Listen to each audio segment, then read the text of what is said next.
That's a bit of Tosca. Okay, so we're applying calculus of exponential functions to curves.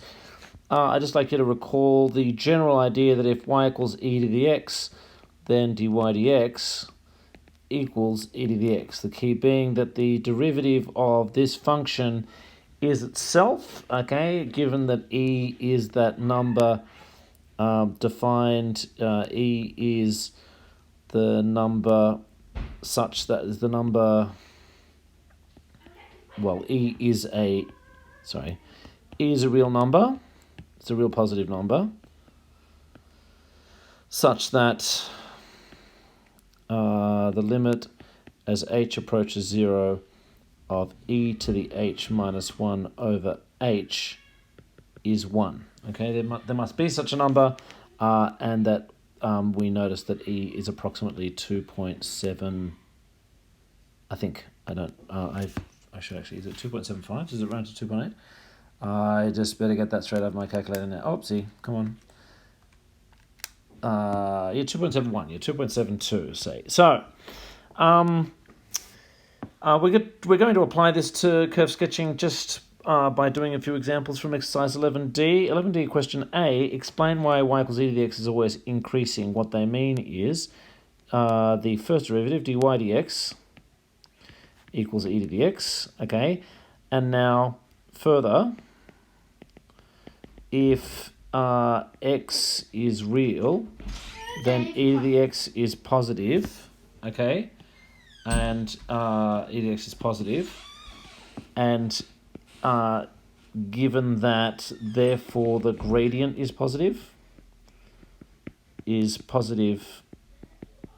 for all x, for all real x. So that's a terrible, for all x in the reals.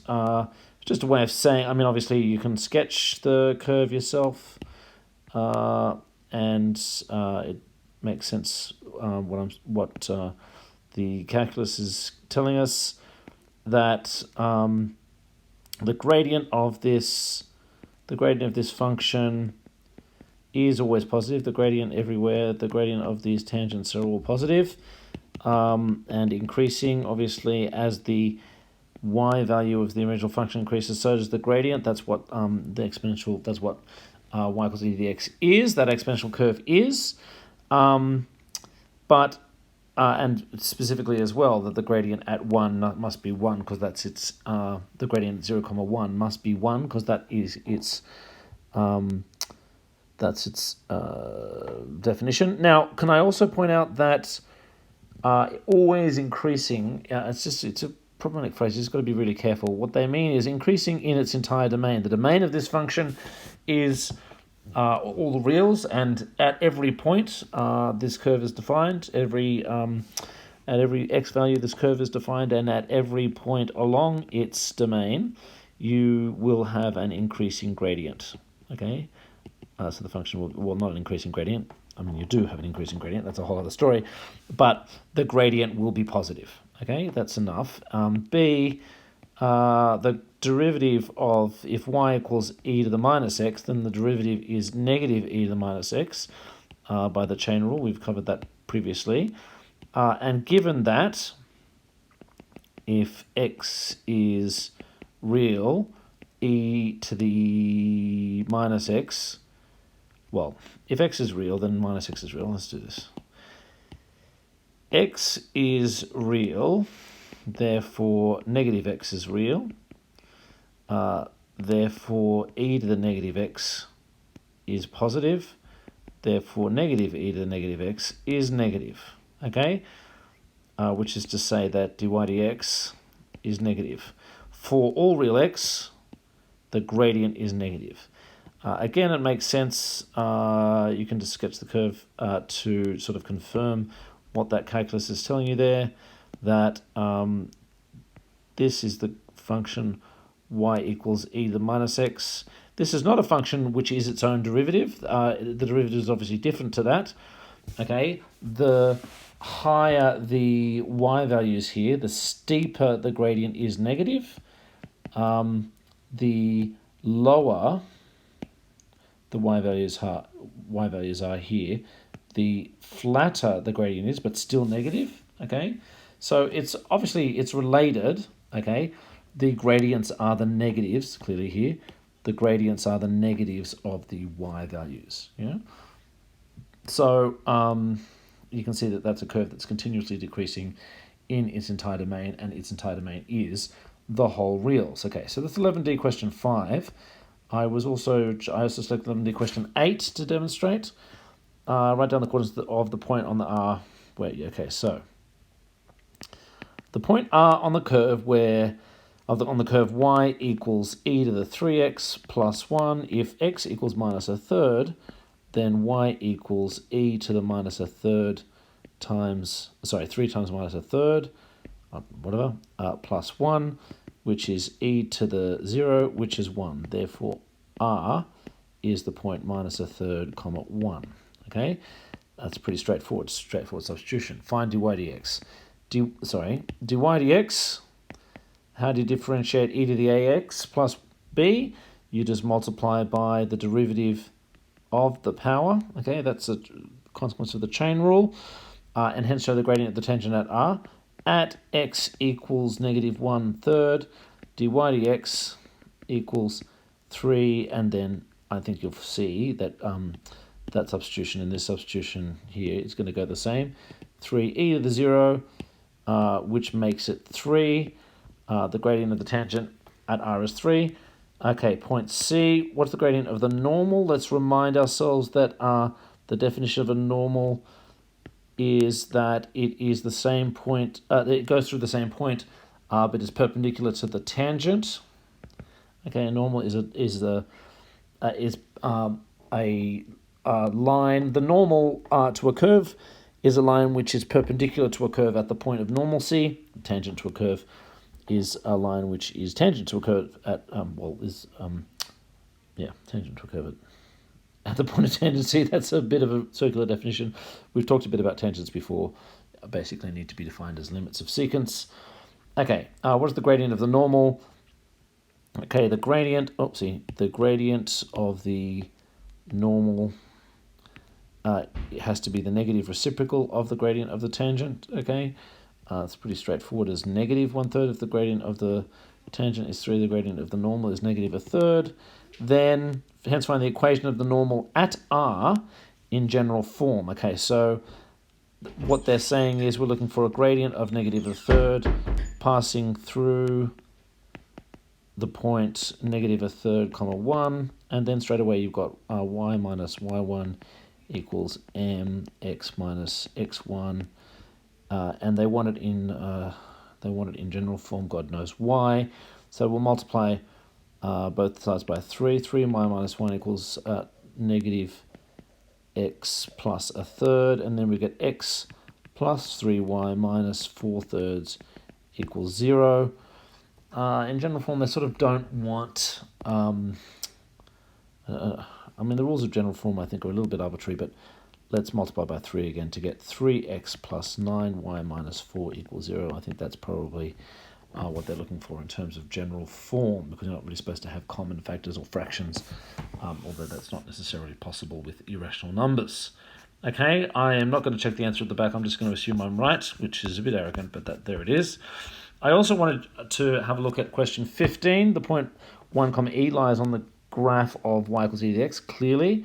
A, find the equation of the tangent at P. So dy, to find a tangent, you need a gradient of a tangent, you need the derivative. Dy dx equals e to the x at P, which is 1, comma e. Dy dx equals e to the 1, which is e, which we could have known already because the whole point of this curve is that the y-coordinate and the tangent should agree.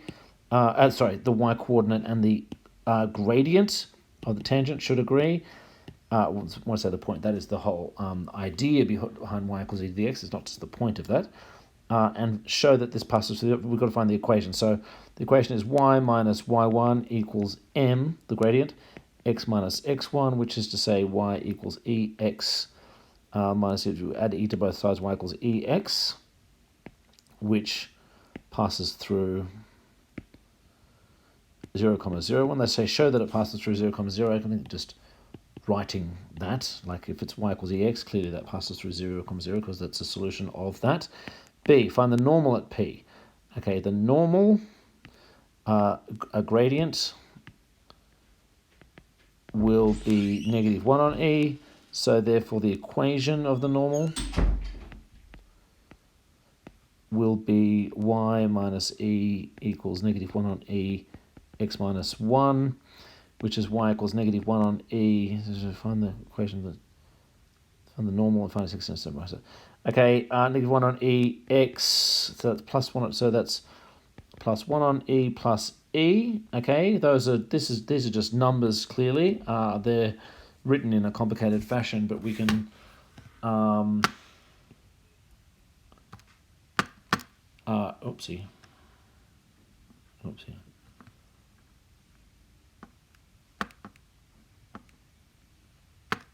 Okay, so that number there is just approximately 3.08. Okay, it's just a number. It doesn't have to be just. I mean, it looks like algebra, and it sort of is, but it doesn't. They're not variables. E is not a variable. E is a constant. So that represents just an equation with numbers, and find its x-intercept and y-intercept. Okay, so then straight away x-intercept at y equals 0. So negative 1 on E x equal, that's just, perhaps rewrite it as 1 on E x equals 1 on E plus E. So x equals 1 plus E squared. So therefore 1 plus E squared comma 0. Okay. Yep, I'm just going to believe that. And then the y-intercept at x equals 0. So we've got y equals 1 on E plus E. Therefore 0, 1 on E plus E. Okay, those are the x-intercepts and the x-intercept and y-intercept. This is the point A, this is the point B. Should write them before that, no big deal. Show that the area of triangle, the ratio of the triangle, let's just copy this. We're looking to find that. OPA and OCP, okay. So, how are you going to find the, well, I missed out the area. This is part C. Okay, well, A is on an axis, yeah? So quite clearly OA equals 1 plus E squared, yeah? And yeah, P. Okay, so I'd probably better draw it, okay? You just basically want that x coordinate, that y coordinate. But we may as well draw it, okay? Let's draw the curve. There is the curve looking nice and semi-exponential. You know, I'm not very good at the actual shape of the things, but that's the sort of theoretical shape, if you will. So there's a nice asymptote here. This is 1. This is the point P, 1 comma E. Okay, then you're looking for the tangent, which we'll do in a light blue, say. The tangent at P is looking good there. The tangent, so where's C? So the point C, what was the point C? I'm confused. What is the point C there? OPA and OCP. We've got A, B, P. I can only assume that they mean OPA and OPB. That's weird. Sorry, I didn't do this question in advance. OPA and OP. Am I missing something about C? I can't see C. There's no C there. Okay. So, the equation of the tangent. That's poorly done because I just happened to know that it goes for the origin, was what they said just a moment ago. We're doing it in light, so let's do sort of through here. It's not beautiful, is it?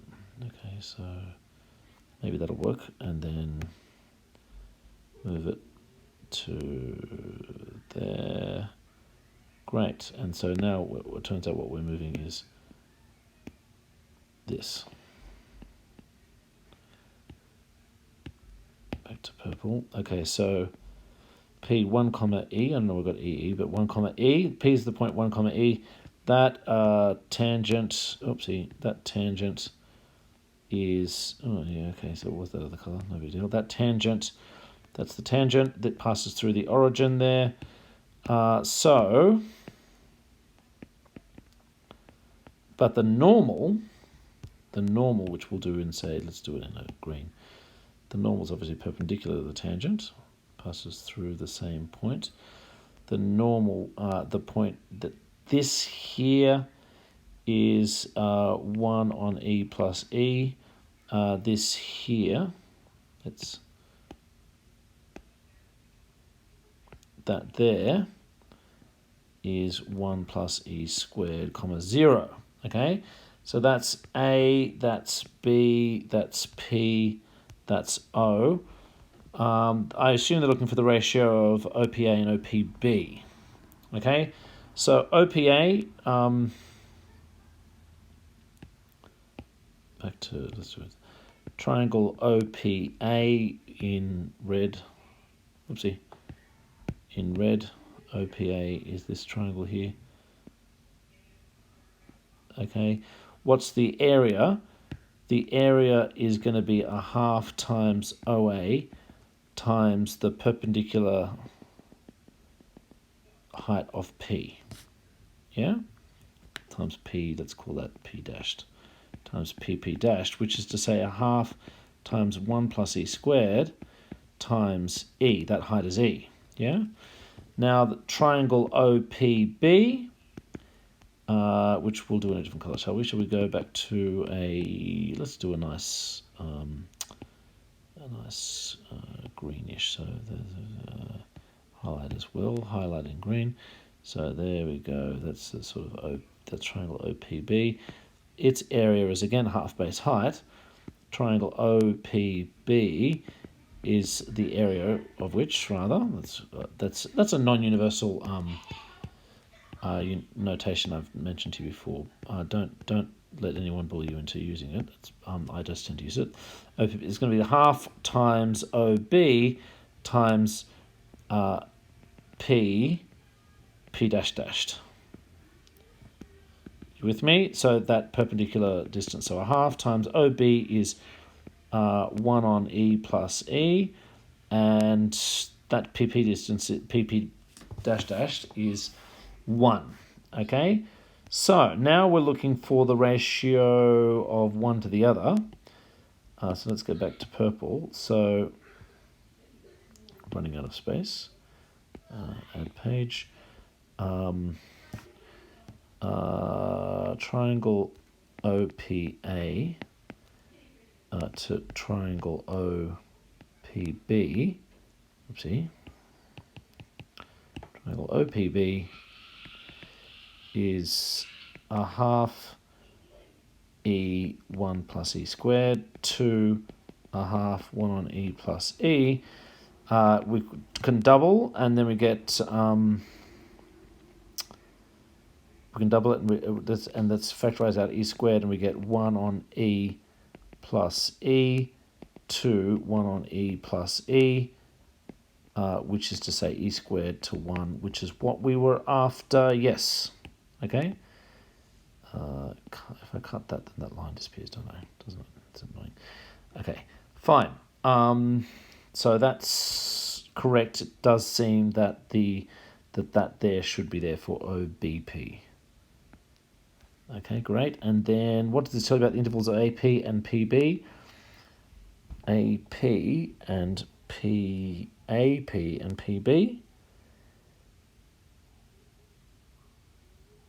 1 to E squared. Okay, so what does it tell you about the intervals? So the areas are in that ratio.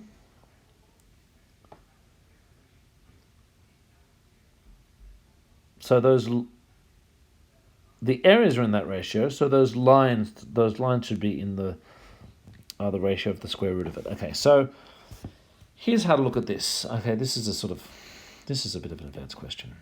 I didn't realize quite what it was going to be until I got to it now. If this area here to this area here, to that area there is 1 to E squared, okay, then you might also look at, are the Are the triangles similar? Okay, which they are.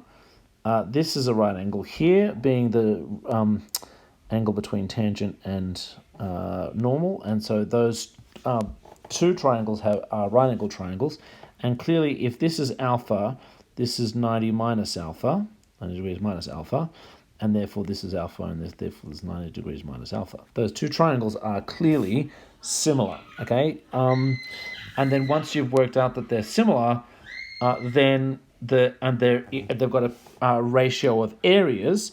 Therefore, the enlargement factor from it is E. Okay, the ratio of areas is the square of the ratio of distances.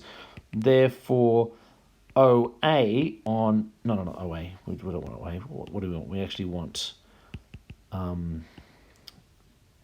AP. AP to BP equals E to 1. Okay. Now, how can that be confirmed? What does it tell you about the? So that's fine. AP and PB. That's what I've done. How can this be confirmed? That's actually quite challenging. Okay. As a double check. Okay. If we've got the points, A is 1 on E plus E. P is 1 comma E, and B is 1. Sorry. That's 0 comma 1 on E plus E. 0 comma 1 on E plus E. This is 1 plus E squared comma 0. If you wanted to actually confirm that, that's quite challenging. You're looking for the distance AP, which is the square root of 1 squared plus 1 on E plus E minus E all squared, okay, which is the square root of 1 plus 1 on E squared. Yeah. The distance PB is the square root of 1 plus E squared minus 1 all squared plus 0 minus E all squared, okay, which gives us the square root of E to the 4th plus E squared, okay, which, so you want to do a little bit of work to those to prove the relationship. So let's do this as the square root of E squared plus 1 all over E squared. Yeah, E squared plus 1 all over E squared, which obviously the square root of E squared is E. Now, the square root of X squared is not always X. The square root of X squared is not always, is sometimes X and sometimes not X. But the square root of E squared is E. E is not a variable there. E is a constant. So the square root of E squared is E, yeah? Now, so what's this over here? This is the square root of E squared times the square root of E squared plus 1, which is E times the square root of E squared plus 1. And that doesn't really work out, does it? Because therefore AP to PB is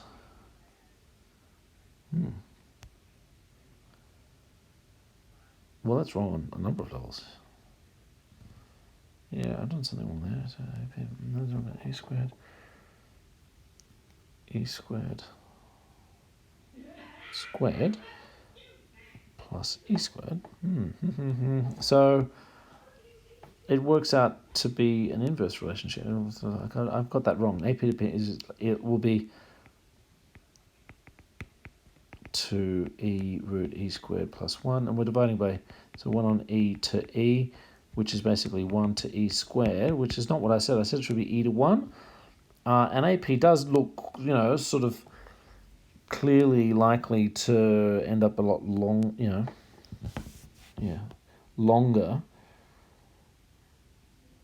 in some, longer than the gradient there. I've done something wrong. Oh, I've got A and B the wrong. This is what happens when I don't have students watching me at any time. This here is B and this here is A. So that's B, that's A, This here is B. This here is A. But it still ends up being, this here is, let's just start again here. It still ends up being E squared to the ratio of areas. Yeah.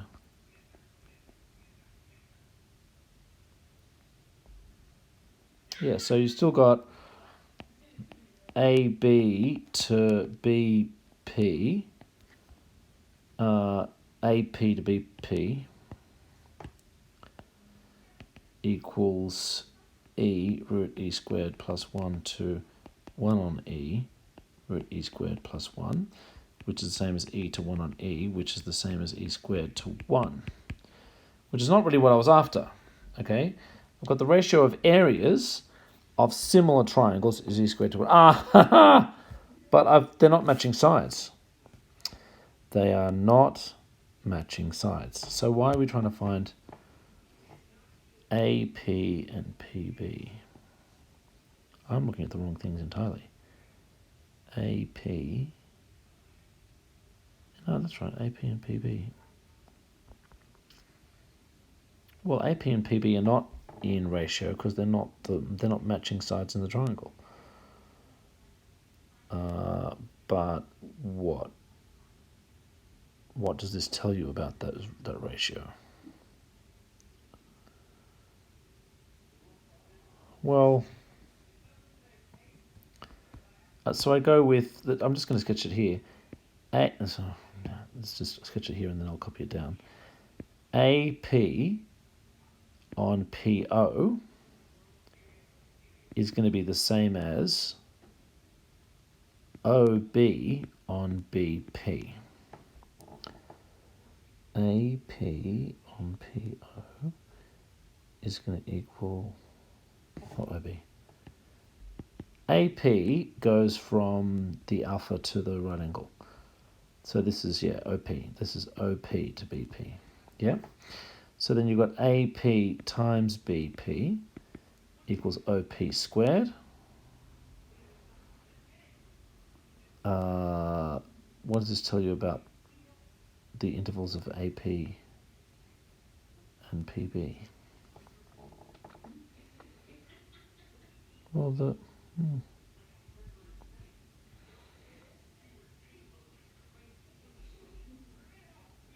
I don't really know the answer to question D. I'm interested. I'm just going to look it up at the back and then see what it tells me, and then I'm going to discover that the whole thing was obvious to me, or like should have been obvious to me. 11D. I think it's 11. Exercise 11D. Question 15D.